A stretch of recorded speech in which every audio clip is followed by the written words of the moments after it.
Welcome back to another episode. Today we have Aleric with us. So welcome to the show, man. Awesome. Thanks so much for having me on. I'm excited. Of course, grateful to have you here. So if you can just start us off a little bit more about you and what you got going on. Yeah, so I run a business, AdOutreach, which helps businesses with YouTube ads get more consistent leads and sales. I've also built a software company, Keyword Search, that actually does AI targeting for YouTube ads and Google ads. Just describe your business, click a button, and it'll do a lot of the YouTube ads targeting. It's one of the tools we use with our consulting clients.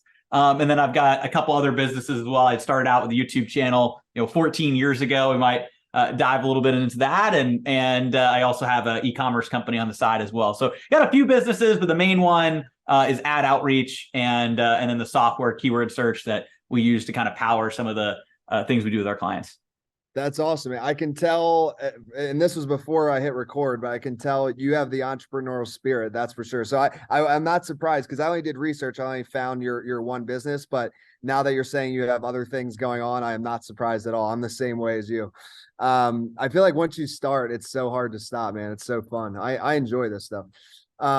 So first question I have for you is, and probably you could not have foreseen this, but when you were younger, say like middle school time, did you know you were going to be on the entrepreneurial path, or what were your thoughts that you were going to be doing when you were older?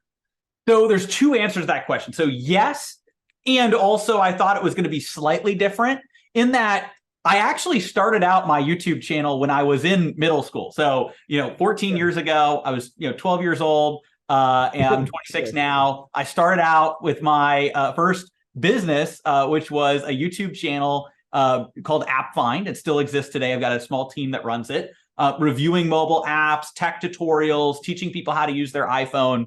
And I knew that I wanted to just share this love of my phone and use something that I was able to really learn at an early age. Was I had a video camera. I was learning editing. I remember loading up all the Adobe disks onto my computer and teaching myself Adobe Premiere and After Effects and all those platforms. I actually thought that I wanted to be a movie director at that time, and that YouTube was going to be a path into that. So I knew I wanted to kind of build something. And I actually don't always tell this part of the story, which is kind of interesting too. So we're diving a little bit, and I know that's what you say you dive into on here. Is we just map things out. So I don't always talk about that because it's kind of like it seems obvious in hindsight that my path was entrepreneurial, but I think at the time there was just kind of this.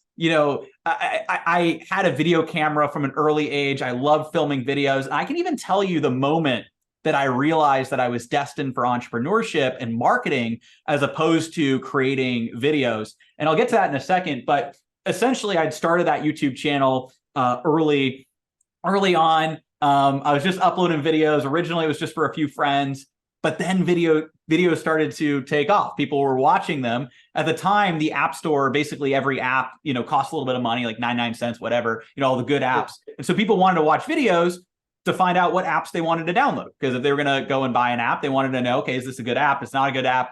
And that's what I was doing is I was doing app reviews. I was also teaching people how to use their iPhone. And the channel started to take off, slowly but surely it was really growing.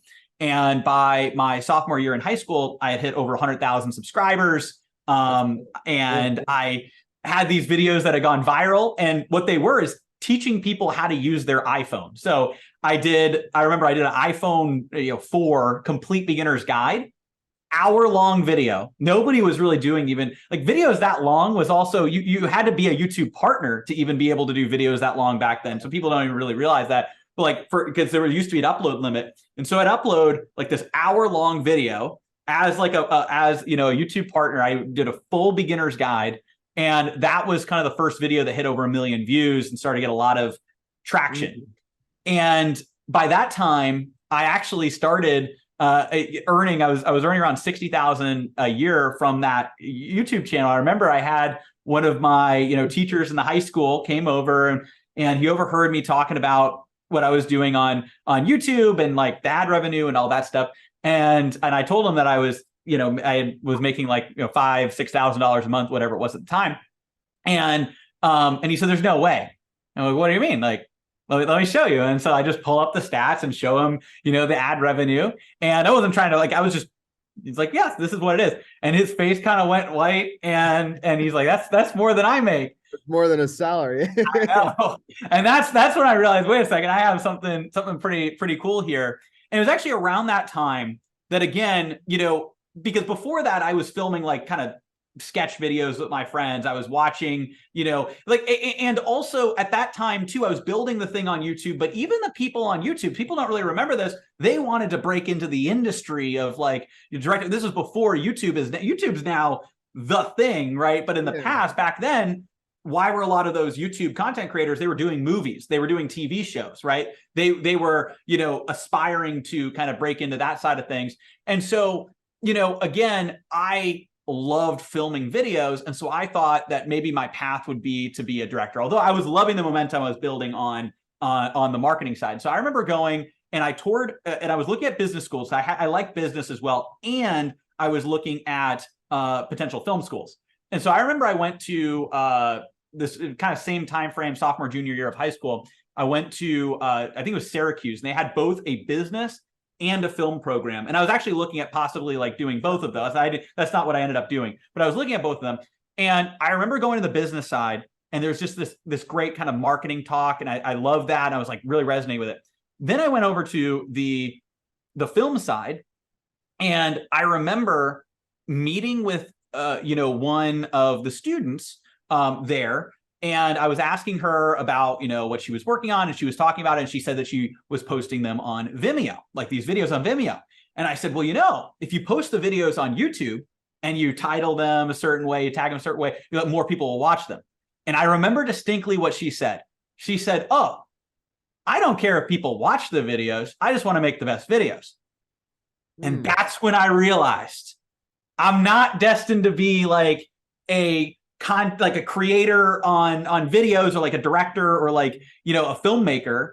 Yeah. I didn't care about making the best video. And that's not to say I was making bad videos, but that wasn't my goal. What I loved is people watching the videos and the marketing and the business side of it. And so that was the moment, the defining moment. There were, you know, things that led up to that I realized marketing, this is what I actually am passionate about and love to do. And I love video. And so I've incorporated video into what I do. And that's, you know, with YouTube ads. And I love having people see a video and the transformation that can have, and actually showcasing that video to people. And so that's where video marketing was kind of my path. Dude, from there. That's awesome. It's actually very similar to my story with books, of just like, I realized, and maybe at some point in my life I will, I don't know, but the idea of spending like 5 years, or like, I think of like the 4-Hour Workweek by Tim Ferriss. I think he said it took him like 3 years to write that book. And like, you know, more than a full-time job, like 60, 80 hours a week in 3 years. The idea of doing that is just not, it's not really an idea for me right now. But the idea of helping a bunch of other people that are willing to put that much into their book and help them with the like, I'm like you, where I don't know, it's just more exciting for me to see all the tips, tricks, and techniques I can figure out to make a book go viral for someone else, rather than spend 3 years of my life writing my own. So somewhat of a similar realization that you had. Just to ask this question, and I know the thing is, like 14 years ago, YouTube was way different. So maybe your answer to this is different than it was. But if you were to say to grow a YouTube channel, like not the ad side, but just organically, what were the things that were allowing you to do that? Like, was it really the keywords mostly? Was it consistency? Was it, you know, it's probably multiple things all in one, but just curious, like now, if you were to start 0 subscribers, how would you grow it to 100,000, I guess is a good question. Yeah, that's a really great question. And what I will say is, I'll answer the first part of the question first, which is like, back then, I think that it was really finding, and this is similar to like right now, it was finding the content that really resonated with the audience and continuing to do that, and also producing things that were unique and also trending and that people were searching for. So if people were looking for iPhone, you know, whatever tutorial, and all they found were 5 to 10 minute long videos, or just videos talking about a review of the iPhone, then, you know, what is something that I can do differently that's going to make me stand out, that's going to provide extra value, that's going to make my video be the one that they watch? Well, I do what other people aren't doing, an hour long, but I don't do that in something that nobody's looking up, right? So I don't do that for a random obscure individual thing or like an hour video on an app that people haven't heard of, right? I do it on the thing a lot of people are looking up. So the trend, but then I do my variation on it that's clearly different that people are looking for. And I think that's the exact same thing that's going to help you succeed now. It's the combination of trend and things that people are searching for that's related to what you're looking to do and build a channel around, and doing it your unique way that people are going to want your way specifically. And so I think that's really where the key is. And I know that that's kind of more theoretical, but that's where to start. And then from there, it's making sure that you have the right titles, thumbnails. Tags are a little bit less relevant. It's now more like how you title things in the thumbnail and also in the description, having certain, keywords in the description. But where kind of tags and keywords are important is finding what's trending. So seeing what topics are trending. We have elements in the software that I build. And we're actually rolling out a feature pretty soon. Well, I guess you heard it here first. So there we go. Let's start. You heard it here first, which is great. Exclusive. Yeah, exactly. So we're going to be rolling out a YouTube like Copilot feature in the future where we're going to be able to, kind of scan your channel and then actually tell you, okay, here's what trends are coming up. We're already doing that with ads, right? With, trending, topics, but here's what trends people are searching for more on YouTube. And that's already kind of incorporated into what we do with our ad targeting, right? We're trying to figure out, okay, what are people searching for? What are, the trending searches that we can build an ad audience around and put into what are called custom intent audiences. That gets technical, but basically there's this way to go in and take, what people are searching for on Google or on YouTube, build an audience out of it, and then target those people. And that said, it's the same thing that you can do when you're going to create YouTube content. And so that's an expansion we're doing on that side, but it's also what we train, a lot of our clients, they come to us for YouTube ads. And I'm sure it's similar with you with books, right? It's like, as you grow and you build a bigger business, people come to us for YouTube ads. We do that. We help them knock that out of the park, but then they want to know, okay, how can I do retargeting? And how can I go and build a YouTube channel? And how can I, do that, this, and, the other thing? And that's what we can do and support them. And so we've really been looking at that question of what's going to create a great YouTube channel for our clients. And it's really going to depend on what they're building, what they're looking to create. But then it comes down to, if you really want to see growth, is figure out what your kind of niche is, right? So, okay, who are you speaking to? Who's your ideal audience? And then find what's trending for those people, either at that time or just in general, and then create your unique spin on that. And you're not always going to get it right away. So you're going to have to try a few times to get there. And then once you find that, you double down. And honestly, that was a learning lesson that I had with the YouTube channels. If I had doubled down sooner on those complete beginner's guides for other products, we would already have been farther than it is now. I have a small team that runs the channel. It's got about 550,000 subscribers now. We're continuing to grow that. But there was a little bit of a plateau period, especially when I pulled myself out about 3 years ago. I kind of like mostly pulled myself out like more like 6 years ago. But when I fully stopped recording, like being the face and voice of the channel, about 3 years ago, we went through a few different content creators.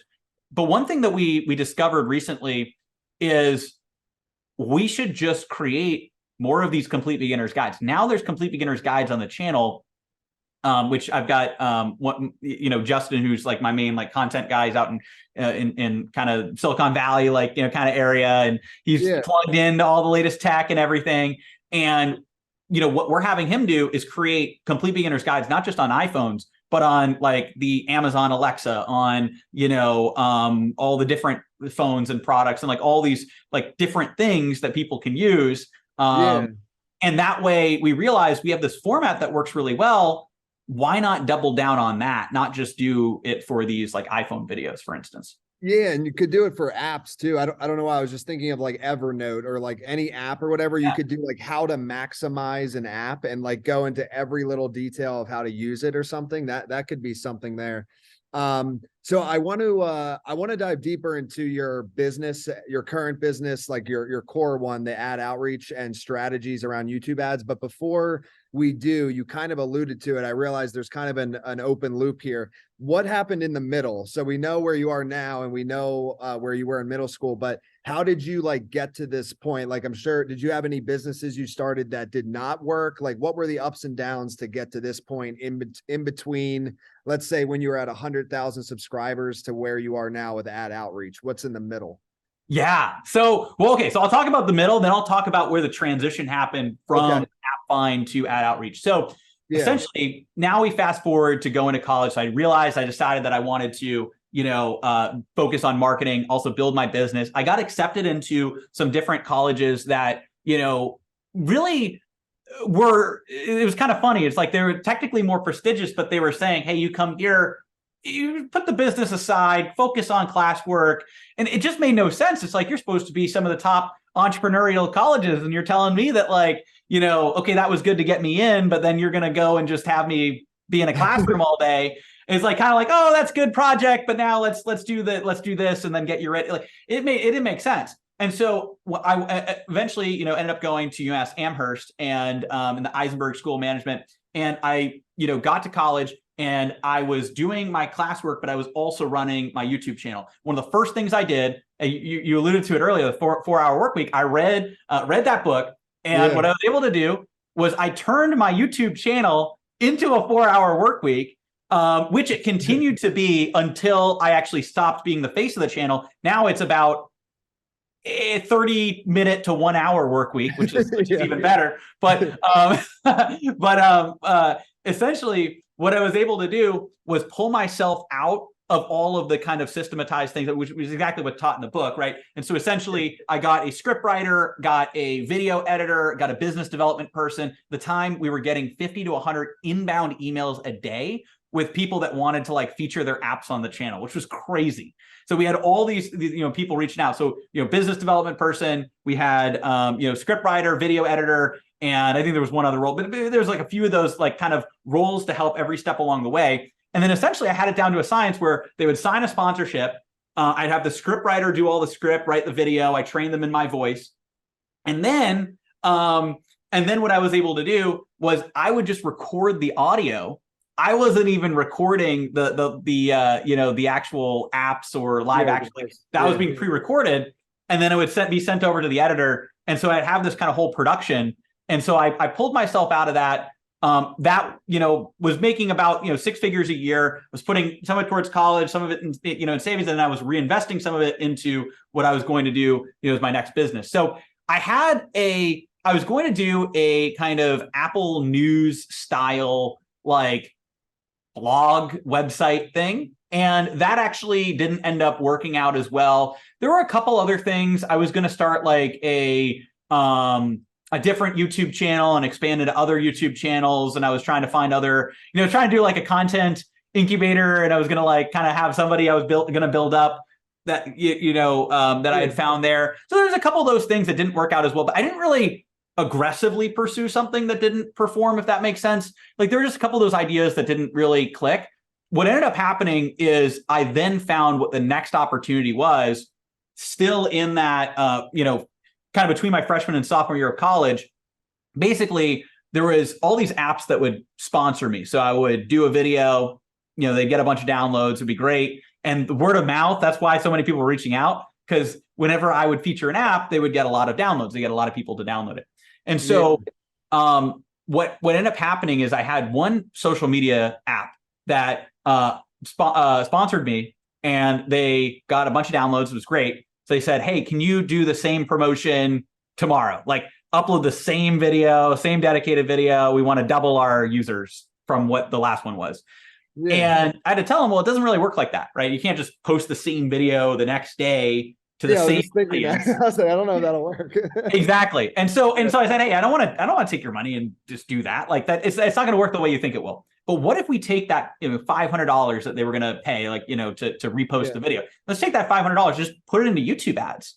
And I had done a little bit of experimenting with YouTube, like ads to like kind of get new subscribers, but I wasn't really doing that much. I knew it existed, but basically I wasn't doing a whole lot with it, but I knew what it could potentially do. And I was fascinated about it, just with marketing, where I was like, oh, what if we did a YouTube ad to this video that we know gets users, and we put money into it to get that in front of the right people. And so I set that up, $500, 1 week, we get 11,000 users for their app, which they're blown away. Like they're like, this is crazy. And I was also, by what I was like, all right, well, I guess this works really well. And so then I kept doing some promotions for them. They were part of there was kind of a performance marketing company that I was working through them, with that company. And so then they said, hey, we've got another app we represent, can you do that app? And then we've got another app. And then that one was even bigger. And so then I had done a few of those promotions. And so that performance marketing company calls me up. They say, hey, we'd love for you to drop out of college, fly out here to Silicon Valley, join our team, and you could be our YouTube ads guy. And it was tempting, especially earlier on in college, and it was a lucrative offer, but I decided to turn it down. I wanted to build this myself. And so that's when, I'd rather be kind of a king of my own castle, even if it starts off smaller, than the knight in somebody else's, right? I want to forge my own path. There's a lot of entrepreneurs, I'm sure, listening. I feel like.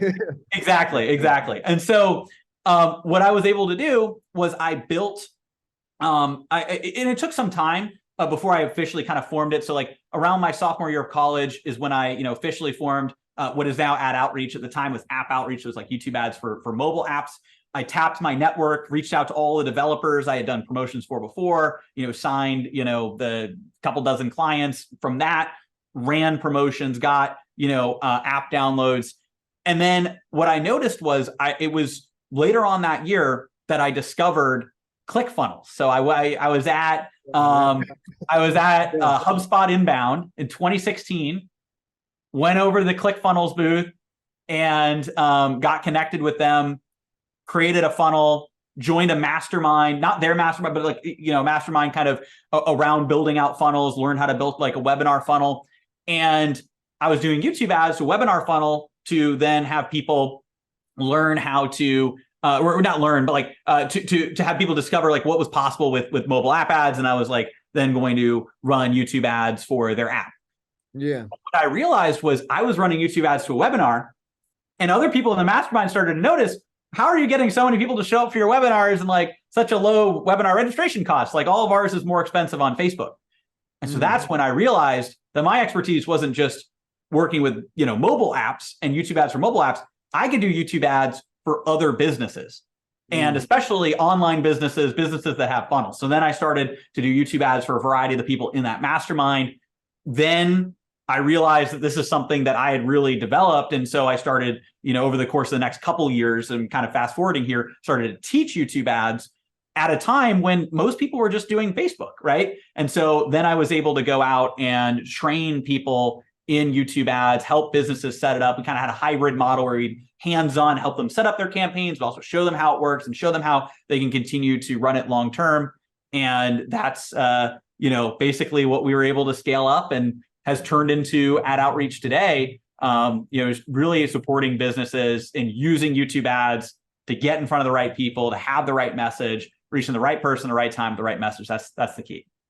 That's the one thing, and correct me if I'm wrong, that I noticed with your, we'll call it an agency, that I really liked what I saw, is that it's not just done for you. You're actually like teaching the person so that they can kind of take over the reins and do it for the long term.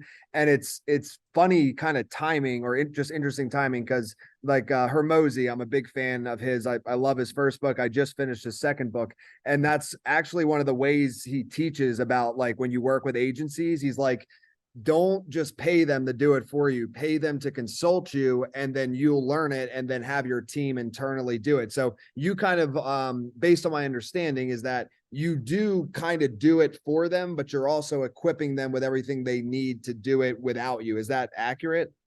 It's mostly accurate. So essentially what we're doing is we're going in and we're setting things up. We've got our copywriters writing their scripts. We're helping them launch their initial campaigns. So we're going in, we've got our software, and then we're enabling them to be able to run it long term. So in terms of day to day, there's not in the main program like a point where we're necessarily managing their ads completely with them hands off, right? So it is a hybrid from the beginning. That being said, we're there and we're a lot more close to actually launching those campaigns, helping them get it all set up, writing the scripts, the targeting side of things. And then when it comes to optimization and scaling, that's a process we're doing together throughout the program. And then it hands them the reins so that them and their team can take it. And that's exactly the case, like exactly what, Alex is saying. And I'm, huge fan of everything that he does as well. That's exactly what's the best. And I've been saying this for a long time is you don't want to just have somebody, running your ads and being in this silo where they also don't fully understand your business, right? What you want is you want to be able to actually dive in and have somebody help install this into your business, train your team. That way you can take it and run with it long term. And it's a skill that you actually own inside of your business. So it's something that you actually have inside of your business that you can continue to have control over. Like it's the lifeblood of your business is the marketing. And so you want to know how it works and you want somebody on your team that can eat, sleep, and breathe your ads. And part of that is having them be trained by the best experts. You don't want them just to try and figure it out on their own, right? You want to shortcut that learning curve, but you also want to have somebody on your team that is doing it, that's dedicated to you.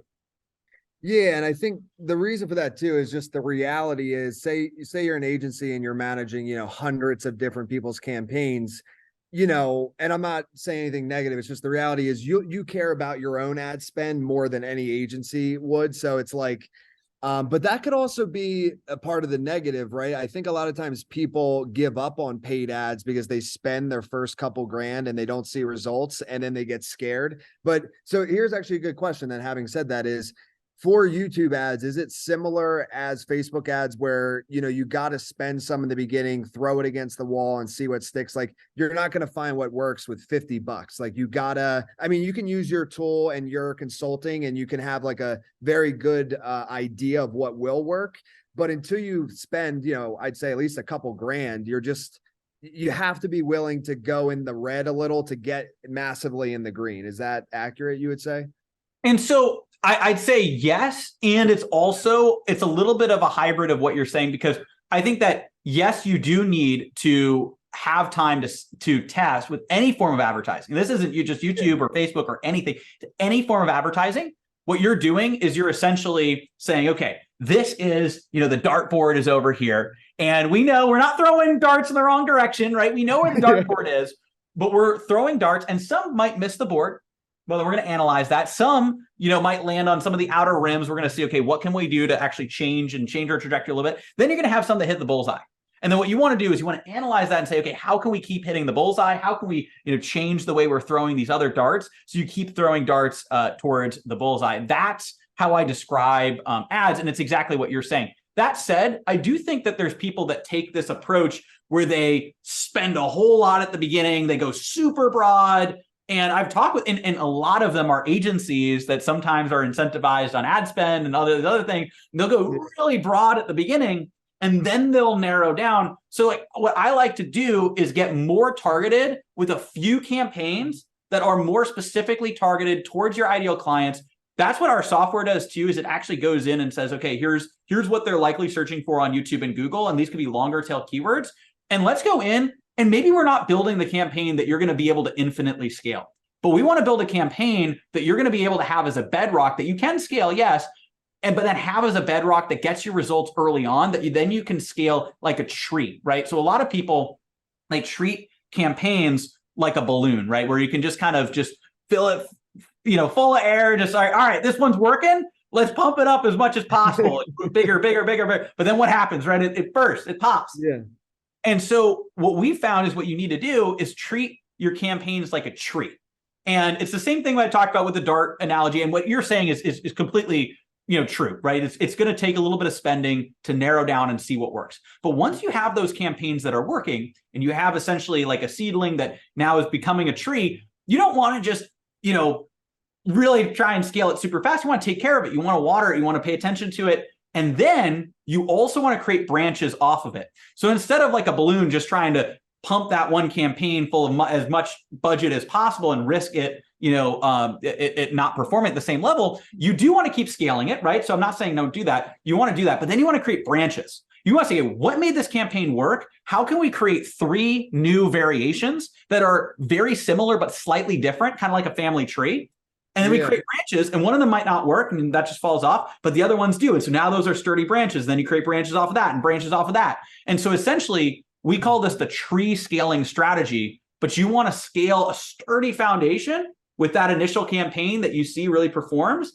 And then you want to build branches off of it and then prune the ones that don't work, and the ones that do, more branches off of those. And that's also how you more sustainably scale. Because if all of your spend is just in 1 or 2 campaigns, and I've seen people that are like this, something happens to that campaign, that's a lot of risk. What you want to do is you want to scale like a tree and have a section of interconnected campaigns that are similar, but have differences in the targeting, maybe the video that's being used and all of that. Yeah, like very slight difference. I've actually heard of this, I think, with Facebook ads where, because what'll happen is no matter how good an ad is, eventually in Facebook's algorithm, it'll kind of like level itself out. So what you do is you create the same exact ad, but maybe change just like a couple words in the headline or just slightly change it. And then, not necessarily will it definitely work, but it should work almost just as good. And it'll get that initial boost from Facebook's ad algorithm. But then again, it'll level out. So you want to just keep creating very slightly different variations. And then you have hundreds of these, like you're saying, branches that are just crushing it. So it seems like it's somewhat similar. Another question I want to ask you, because I feel like stories, people learn from them and can relate to them. So with and you can name names or you don't have to, it just depends on your clients and stuff. Can you share a few stories of people that like say they were, maybe 6 figures and then you worked with them on an ad campaign, now they're 7 figures, or any transformational stories like that? I know you have some for sure. Oh yeah. And there's a lot of different types of people. And so I'll talk about somebody that really kind of ramped up, throughout the process.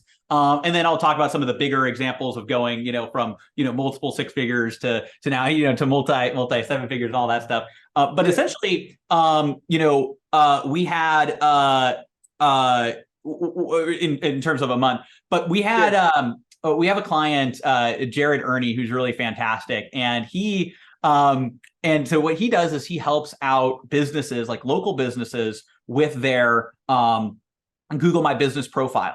And he came to us back in 2020 when a lot of businesses, especially local businesses, were really struggling, and he was struggling a little bit too. And, because the way that he was getting clients had changed.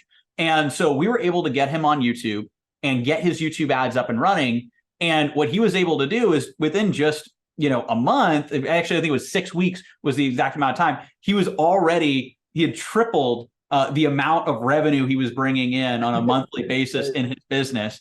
He was able to, within shortly after that, over the course of that, he had his biggest, period of time ever. So he had, I think, the 6 months, he was able to do more than he had made, the entire previous year. And then he was able to go and pay off his mortgage, sell his house, and get an RV, get his family in it, and travel all over the States, just by being able to have his YouTube ads running, bringing in new people, connecting with those people. And then he scaled that up from there, crossing over 80,000. Now he's around that like 6-figure mark a month, and mapping out the next step, which is also building out the team and doing all of that. He's now going from, he was doing more of the lifestyle, traveling all over, and then now he's excited to dive into what does it look like to scale to that next level. I think he's in Atlanta now, and now he's looking to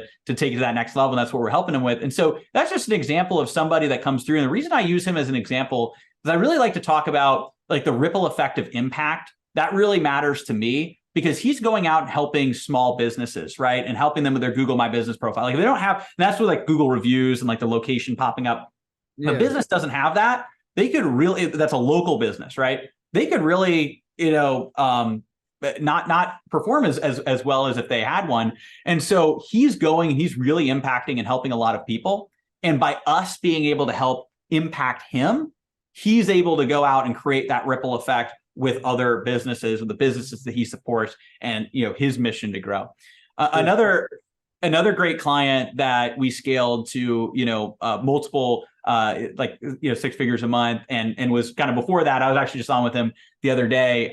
James, he basically his business called the Trust Technique. So he helps people connect with their animals better, right? And so he's got kind of this business that essentially helps people develop a bond with, and he's got a lot of clients that have like horses, things along those lines, but he also has clients, might be looking to connect with, a dog or a pet or somebody or an animal that they have. And one of the great things with him, and he's just such like, and I could talk with him all day, but he's a really great person. What he was able to do was really build it up to a certain point that he now has all of these people coming in to be able to learn, how to connect with their animals. Now he's expanding out to people. He's got aspirations to, do amazing things in the future. He's now doing his, TED. He's got a TED Talk in Italy coming up. Like, he's all these amazing things. And it's just really exciting to see when you can get people in front of the right people with YouTube ads, like what results that's able to do. We've also worked with, bigger, like a variety of different companies. We trained the Tuft and Needle team several years ago, like with their YouTube ads, obviously a big, company, mattress, kind of space. One of my, honors was being able to work with the Procter Gallagher, company, and Bob Proctor before he passed away. It was really sad when that had happened. We were actually with their his former kind of director of marketing at the time, and it's definitely a tough moment. But it was really like great to be able to have that, because now those ads and the things that we were able to do are able to continue. And that was definitely a highlight, seeing Bob Proctor giving the script that we like wrote for him. And then another one that I can say some of the specific numbers around was Cole Gordon. So he's big in the sales team, teaching people on sales. Oh, yeah, I've seen his ads. Yeah. You've probably seen some of his YouTube ads, right? There you go. Yeah. So he's one of our big case studies. So he was at when he started with us, $600,000 a month, only Facebook ads, and we got him on YouTube. And then within the next year, he scaled over $3 million a month, which is incredible. And so, and he's talked about how, and it's not all just, obviously there's a lot of other business things that he's doing as well, as with scale and growth, but YouTube ads really unlocked that ability to do that, because, the video that I have him saying is how YouTube ads just perform so much better than what he was seeing on Facebook. Just unlocked another level. And so it was really, exciting working with a variety of different people. We've also, worked with, ClickFunnels and, a variety of different other, bigger companies and things like that. And so it's been great. We work with now thousands of clients and just, scaling things up. Dude, I love it, man. And maybe I need your friend with helps. I got a new puppy, 2 months old, and I gotta connect with it here because it keeps pissing and shitting everywhere. So it's not listening to me. Well, honestly, that's serious. Actually, the thing is, it's really, really great. And one of the things that he's just so really impact driven too. He's got a full he's got his initial course that really impacts people, and then and then he has his other kind of things. And so, I was gonna say, I actually met a woman. She was a potential client. She actually helps people communicate with horses. Actually, I forget what it's called, but there's actually a way of somehow I can't think of the word, but there's some way that you can actually truly communicate with them. So I don't know. I know that's a little bit different than what you're saying, but it's somewhat similar. It's just it's interesting, but it would actually be helpful. It's a bull terrier, and this little thing is crazy. We actually named her Stormy because she's that wild. Oh, wow. But very cool, man. And I relate to what to how you feel, because with all the authors we work with, it's so cool to see the ripple effect, right? The way, our mission, we say, by helping authors succeed, or we believe by helping authors succeed, we help the world succeed, right? Because people read books. So if I can help the authors, then inevitably I'm kind of helping everybody else that reads those books. Same for you with businesses. Every business you help blow up, all their clients are benefiting from their business that you helped promote. So it's really cool. It's kind of cool to know that you'll never be able to actually fully measure the amount of impact that you've had. like it's bigger than you'll ever know. It's kind of sick. Exactly. And I actually love that. That's why I talk about with our team all the time, is that's the ripple effect of impact. And that's all the rocket fuel, that we need to show up every day. Like, because at a certain point you realize like it's all about the ability to create that impact, that ripple effect, the ability to help other people. And that's really the rocket fuel. It's fun hitting milestones and growing the business and doing these different things. But at the same time, it has to be something more, right? As Simon Sinek would say, right? So start with why, right? What's the why? What's the purpose? What are we doing this for? And I think that amplifying that impact, that's something that, we'll never know. We'll never be able to measure exactly what that is, but we know it's out there. And we know that it's not even just the businesses we directly help but then the people that they support, but then the families of those people. And then, and so on down the line. It's really exciting to think about. And then that just gives you that fuel and that excitement to go in and just do great things and do what you do. And that's why too, going back to Hermosi, is like, I feel like the best marketing is always just having the best product, right? I mean, if you because there's guys like you out there, right? So it's like, for everybody listening, if you just focus on creating an amazing product and then you go to you already know the marketing for YouTube. So it's like there's the equation: make an incredible product, go to you, learn from you on how to market on YouTube, and then you're off to the races. I mean, you don't need anything else. I mean, that's pretty much it.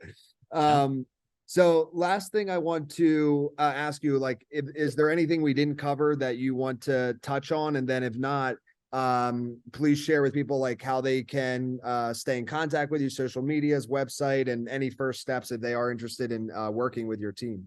Absolutely. So I do have a gift for everybody, and I'll share that in just a second. I think the one thing that we didn't fully cover is kind of leads into some of the different things that I'm doing and where to kind of go next. So then, over time, as we built this out, we realized there were certain things with the targeting that we had down to a science, that we knew exactly what to do.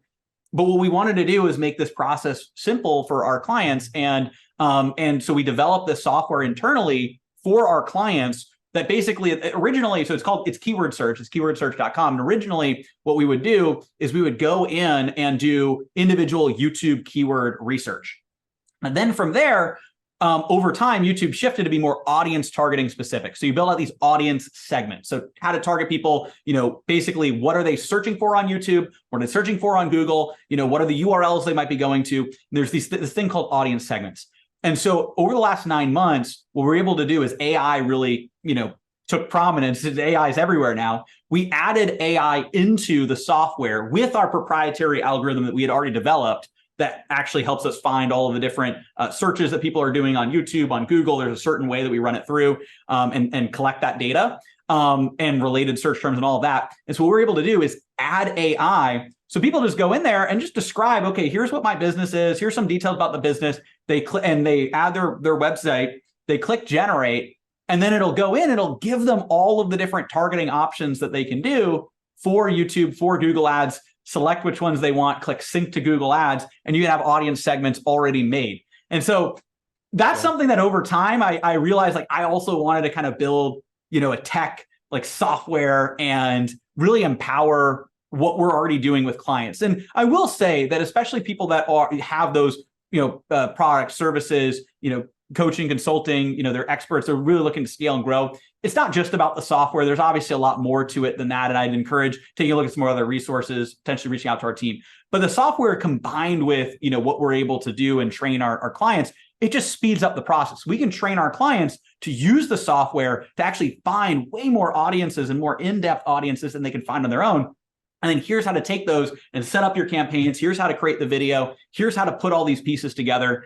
And that's one other evolution that we've had, kind of since, starting off on the consulting side, and the way that we build out and work hands-on with our clients is now we add this AI component, which makes it even easier as we train our clients to be able to implement and scale. So that's been another exciting piece as well. Yeah, I was looking at the website as you were talking. So that's wild. Like Zoho, ClickFunnels, mindfulness.com. These are some big players that use this. Yeah. Dude, so wait, how new is this? When did this come out? The software came out 2 years ago. Okay, gotcha. That said, the AI element was added in January. We launched that in January. Okay. Got it. Yeah. Very cool, dude. This is awesome. And yeah, so wait, oh yes, the gift. So yeah. Okay. Yeah. So I've got a gift for everybody who's watching or listening. You can go to adoutreach.com/gift. And I've got a full 19-page YouTube ad strategy PDF. It'll walk you through step-by-step exactly how the strategy works. And it really dives into how to script out ads, how to target your ads, the audience segments, the whole process. adoutreach.com/gift, completely free. You can go and get that PDF. And then you'll also have an opportunity, after that, to book a strategy call. You could also go specifically to adoutreach.com/apply. That's where you can hop on with my team. We can understand your business, where you're at, and map out exactly how you can scale to that next level with your YouTube ads. And of course, you can follow me on YouTube as well, Aleric on YouTube. That's awesome, man. Thank you again for coming on, man. I really appreciate it. Absolutely. Thank you so much.